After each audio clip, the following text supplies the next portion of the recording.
That $700,000 is gone forever. My mother-in-law's voice dripped with satisfaction through the phone. I've already moved it all. Consider it payment for putting up with you for the last 8 years. I stood in my kitchen, staring at the family photo on my fridge, the last picture taken of my parents before the accident. My name is Sophie Anderson, and at 32, I was learning that my mother-in-law had just stolen my parents' entire life savings. What did you just say? I managed to keep my voice steady, though my hands were shaking. The morning sun streamed through my kitchen window, casting shadows that suddenly felt too dark, too heavy. Oh, don't act surprised, Diana sneered. Your parents' joint account? The one you've been so preciously preserving since their accident? I found the paperwork in Michael's office last month. Getting added as a signatory was almost too easy. Your husband really should be more careful with important documents. My stomach dropped. Michael, my husband, had access to my parents' account information because he'd helped me manage their estate after the car accident 2 years ago. We kept the account open, using the interest to fund scholarships at the local high school where my mom had taught for 20 years. Diana, that money was meant for. For what? She cut me off. Some pathetic scholarships. Please, my investment opportunity is much more worthwhile. Besides, you're not even their real daughter. They adopted you, remember? That money should go to a real family member. The adoption card. Of course she'd play that. Diana had never accepted me even after 8 years of marriage to her precious son. To her, I would always be the orphan who got lucky twice. First with my adoptive parents, then with marrying into her prestigious family. Where's Michael? I asked, my mind already racing through possible solutions. Put him on the phone. Hawaii. Diana laughed. On that business trip you thought he was taking to Seattle. He's been seeing someone more suitable for the past 6 months. I just thought you should know everything at once. Consider it my gift to you, the truth. The room spun slightly. Michael was in Hawaii? With someone else? I gripped the kitchen counter, my knuckles turning white. You're lying. Check his credit card statements if you don't believe me. Though I suppose money might be tight for you now. Her laugh felt like acid in my ears. I have to go. My yoga instructor is here. Don't bother trying anything. The money's already been moved through several accounts. You'll never see it again. The line went dead. I stood there for a moment, letting the magnitude of what had just happened wash over me. Then, something shifted inside. A clarity I hadn't felt since my parents' accident settled over me. Diana had no idea what she'd just done, or who she was dealing with. I walked to my home office, my heels clicking against the hardwood floors with purpose. Opening my laptop, I pulled up my emails from 6 months ago. There it was, the correspondence with Mr. Patterson, my parents' longtime financial advisor. Diana wasn't the only one who'd been making moves with the account. Harrison and Patterson Financial Services, this is Jessica speaking. Hi Jessica, this is Sophie Anderson. I need to speak with James Patterson immediately. It's an emergency. 5 minutes later, Mr. Patterson's familiar voice came through. Sophie, what's wrong? Deanna Williams just called to inform me she's emptied my parents' account. She claimed she was added as a signatory. There was a pause, then what sounded like typing. When did she say this happened? She found the paperwork last month, apparently. I took a deep breath. But that's not possible, is it? Not with what we set up. No, Mr. Patterson's voice was firm. It's not. After you came to me with concerns about unauthorized access attempts 6 months ago, we moved the actual funds to a new secure account. What Deanna accessed was the dummy account we left as a precaution. The real money is safe, Sophie. Relief flitted through me, quickly followed by a grim satisfaction. And everything was logged. Every attempt, every transfer, every call she made to the bank. The fraud department has been monitoring since the first red flag. Would you like me to contact them now? I thought about Diana, probably sitting in her luxury apartment, feeling smug about what she'd just done. About Michael, apparently in Hawaii with someone else, having no idea what his mother had just set in motion. Yes, I said, my voice steady. And please send me copies of everything. All the documentation, all the attempts, everything. It's time Diana learned what happens when you mess with the wrong family. I'll have it all to you within the hour. And Sophie, Mr. Patterson paused. Your parents would be proud of how you're handling this. After hanging up, I sat at my desk, opening a new folder on my laptop. Years of working in cybersecurity had taught me the importance of documentation, of always being one step ahead. Diana thought she was dealing with a quiet, accommodating daughter-in-law who always kept the peace at family gatherings. She had no idea that I'd been watching, waiting, documenting every subtle threat, every attempted manipulation. My phone buzzed. A text from Diana. "Don't bother calling Michael. He won't believe you anyway. He knows what kind of person you really are." I smiled, thinking of the detailed records Mr. Patterson would be sending over. Diana was right about one thing. Michael would soon know exactly what kind of person I was. And his mother was about to learn that the daughter of Claire and Thomas Anderson, adopted or not, was nobody's victim. Opening my email, I saw Mr. Patterson's files already arriving. Each document was another nail in Diana's coffin. Attempted access logs, recorded phone calls, forged signature attempts. She hadn't just tried to steal from me, she'd left a trail of evidence that would destroy her carefully curated image of respectability. I thought about my parents, about their belief in education, in giving back to the community. The scholarships their money funded weren't just about helping students, they were about continuing their legacy of making a difference in people's lives. Diana hadn't just attempted to steal money, she tried to erase their impact on the world. As I began organizing the evidence, my phone buzzed again. This time it was an email from the bank's fraud department, requesting an immediate meeting. Perfect. Looking at my parents' photo on my desk, I felt a sense of calm purpose. Diana thought she'd won, thought she'd finally put me in my place. She had no idea what was coming. The bank's fraud investigation team didn't waste any time. Within 3 hours of Diana's gloating phone call, I sat in a sleek conference room at First National Bank, facing 2 investigators and the bank's legal counsel. The evidence spread across the table told a story that even I hadn't fully appreciated until now. Mrs. Anderson, Sarah Chen, the lead investigator, gestured to the documents before us. "What we're seeing here isn't just attempted theft. Your mother-in-law created an elaborate scheme involving multiple forged documents, falsified identifications, and attempted wire transfers to offshore accounts." I nodded, taking in the scope of Diana's deception. "When did it start?" "Our records show the first attempt was made approximately 8 months ago," Sarah replied, pulling out a timeline. "She tried to add herself as a signatory using what appears to be your husband's forged signature. When that failed, she attempted multiple times using different approaches." The legal counsel, Mr. Rodriguez, cleared his throat. "What's particularly concerning is the level of premeditation. Mrs. Williams made calls to several bank branches, each time presenting herself differently, sometimes as your family's financial advisor, other times claiming to be acting on your behalf. As they walked me through the evidence, my phone kept buzzing with texts from Diana, each one more smug than the last. "Hope you're not too upset about the money. Maybe this will teach you to know your place. Michael always said you were too attached to your adopted parents' things. Don't worry, I'll make sure the money stays in the real family." I silenced my phone, focusing instead on the task at hand. "What are our next steps?" Sarah leaned forward, her expression serious. "We've already frozen all associated accounts and flagged Mrs. Williams in the banking system. The next step is filing formal charges. Are you prepared to move forward with that?"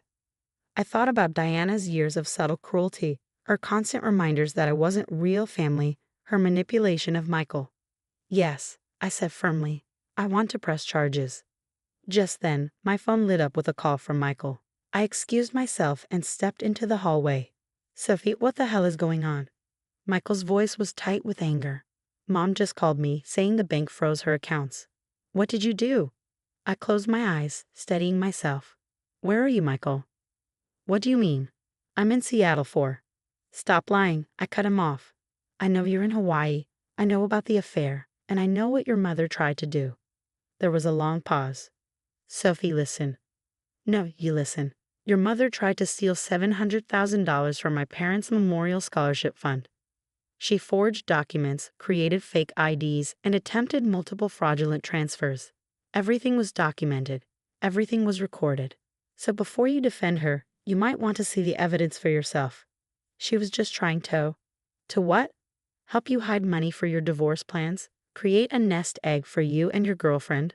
The bank has everything, Michael. Every attempt, every call, every forged signature, including yours."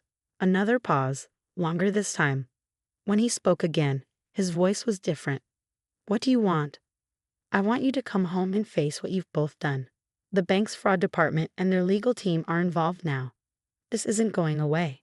After hanging up, I returned to the conference room where Sarah and Mr. Rodriguez were reviewing additional documents. Mrs. Anderson, Mr. Rodriguez said, we found something else. It appears Mrs. Williams has a history of similar attempts at other banks. This isn't her first time trying something like this. Of course it wasn't. Diana had always lived beyond her means, always had some new investment scheme or business opportunity. I'd never imagined she'd go this far, though. My phone buzzed again. Another text from Diana. Michael will never believe you over his own mother. You're nothing but an orphan playing house. I showed the message to Sarah, who added it to their growing file of evidence. This will help establish pattern and intent, she explained. Her communications show clear premeditation. As we continued through the documentation, a bank security officer entered with new information. They tracked the attempts Diana had made to move the money she thought she'd stolen, multiple transfer requests to accounts in the Cayman Islands and Singapore. If she had accessed the real account instead of the dummy one, Sarah explained, the money would have been nearly impossible to recover. I thought about how close Diana had come to destroying my parents' legacy, all while believing she was entitled to do so. The scholarships that money funded had already helped dozens of students attend college. My mom had always said education was the greatest gift you could give someone. Even after her death, she was still changing lives. We're ready to proceed with formal charges, Mr. Rodriguez announced. Given the amount involved and the extensive evidence of fraud, Mrs. Williams is looking at serious criminal charges. Just then, my phone rang again. This time it was Diana. I put it on speaker. You ungrateful little nobody, she hissed. How dare you involve the bank? Do you know who I am in this community? Actually, Diana, I do know who you are. So does the bank's fraud department, their legal team, and soon, the police. Would you like to know what they found? You're bluffing, but her voice wavered slightly. Multiple forged documents, fake IDs, recorded phone calls where you impersonated bank officials. Oh, and evidence of similar attempts at other banks. Did you really think no one was watching? I was just trying to steal from my dead parents' memorial fund, trying to erase their legacy because you never thought I deserved to be part of your family. You've made that clear for 8 years, Diana, but this time you went too far. There was a long silence. When Diana spoke again, her voice was different, desperate. We can work something out. I'll tell Michael to come home. We can talk about this as a family. Family? I cut her off. You've spent 8 years telling me I'm not family. Now you get to face the consequences of your actions, just like anyone else. I ended the call, looking up to find Sarah and Mr. Rodriguez watching with professional approval. The police will want to speak with her today, Sarah said. Would you like to be present when they do? I thought about Diana's face when she realized everything was documented, about Michael somewhere in Hawaii probably scrambling to damage control. I thought about my parents who had taught me that integrity mattered more than status, that family was about love, not blood. Yes, I said, gathering my things. I want to be there. She needs to understand exactly what she tried to destroy. As we left the conference room, I felt lighter somehow. Diana had tried to take everything from me, thinking I was powerless to stop her. Instead, she'd given me the opportunity to stand up not just for myself, but for everything my parents had believed in. The real money was safe, the scholarships would continue, and Diana was about to learn that underestimating me was the biggest mistake she ever made. The police arrived at Diana's luxury apartment building just as the afternoon sun cast long shadows across the manicured lawns. I stood slightly back, watching as 2 officers and a detective approached her door.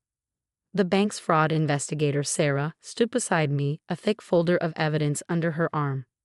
Diana's face when she opened the door was something I'll never forget. The color drained from her perfectly made-up face as she saw the officers, then me standing behind them. Mrs. Diana Williams, the detective began. We need to speak with you about multiple counts of attempted bank fraud and identity theft. This is ridiculous, Diana sputtered, her usual composure cracking. Do you know who my family is? Who my husband is? Yes, ma'am, the detective replied calmly. We're also aware of your previous attempts at First National and 3 other banks. Would you like to discuss this here, or down at the station. Just then, Michael appeared in the doorway, looking disheveled and jet-lagged. His Hawaii trip had clearly been cut short. His eyes met mine, and for the first time in our marriage, he looked ashamed. "Sophie," he started, but I held up my hand. "Save it, Michael. The detective here has some questions for both of you about forged signatures and fake IDs." The next few hours were a blur of statements, evidence presentation, and watching Diana's carefully constructed world crumble. The detective laid out everything. Every attempt, every forged document, every recorded call where she'd impersonated bank officials. "The scholarship fund will continue," I told her as the officers prepared to take her statement. "Every penny is safe, still helping students just like my parents wanted. You didn't just try to steal money, Diana. You tried to steal their legacy." Diana's face contorted with anger. "They weren't even your real parents. You were just some orphan they took pity on." "No," I said calmly, pulling out a worn photo from my wallet. "They were the people who taught me that family isn't about blood or status. It's about love, integrity, and standing up for what's right, something you never understood." As Diana was led away for formal questioning, Michael approached me, his face drawn. "I had no idea she was planning this," he said quietly. "About Hawaii, I'm sorry." I looked at this man I'd married, seeing him clearly for the first time. "You may not have known about the fraud, but you knew who she was. You knew how she treated me, how she talked about my parents. You just chose to ignore it." "What happens now?" he asked, his voice small. "Now, I continue my parents' legacy. The scholarships will go on, helping students achieve their dreams. As for us, I twisted my wedding ring off, placing it on the table between us. I think we both know this marriage is over." The divorce proceedings moved quickly. Michael didn't contest anything, perhaps hoping to avoid more scandal. Diana faced multiple fraud charges, her reputation in the community she'd valued so much now in tatters. 3 months later, I stood at my parents' grave, placing fresh flowers beside their headstone. The first round of scholarship recipients had just been announced. 15 students who would get the chance to pursue their education, just as my parents had wanted. "Mrs. Anderson," a young voice called out. I turned to see Maria, one of the scholarship recipients, walking toward me with her mother. "We hoped we'd find you here," Maria said, clutching an envelope. "I wanted to thank you in person. This scholarship, it means everything. I promise I'll make your parents proud." As I hugged this bright young woman, I felt tears in my eyes. This was my parents' true legacy, not just the money, but the lives they continued to touch, the dreams they helped make possible. My phone buzzed, a text from Sarah at the bank. "Diana took a plea deal, significant fines and community service. She's also been barred from any financial positions or decision-making roles." I smiled, tucking the phone away. Diana's punishment wasn't about revenge. It was about justice and consequences. She tried to destroy something beautiful out of spite and prejudice, and instead had only destroyed her own carefully maintained facade. Later that evening, as I sat in my home office reviewing applications for the next round of scholarships, I found myself looking at that last family photo on my desk. My parents' smiling faces reminded me of everything they'd taught me. About strength, about dignity, about standing up for what's right. Diana had thought she could break me by attacking their legacy. Instead, she'd only made it stronger. The scholarship fund wasn't just about money. It was about continuing their work, their belief in education and opportunity. My mom used to say that the true measure of a person isn't in how they treat those they respect, but in how they treat those they don't. Diana had shown exactly who she was, and in doing so, had helped me become stronger, more determined to honor my parents' memory. The next scholarship ceremony would be held in the high school auditorium where my mom had taught for so many years. Looking at the list of recipients, I felt a deep sense of peace. Diana had tried to take everything from me, thinking I was powerless to stop her. Instead, she'd given me the opportunity to prove that family isn't about blood or status. It's about love, integrity, and the legacy we choose to build. My parents would have been proud not just of protecting their legacy, but of using it to help others build their own. That, more than any revenge, was the sweetest victory of all.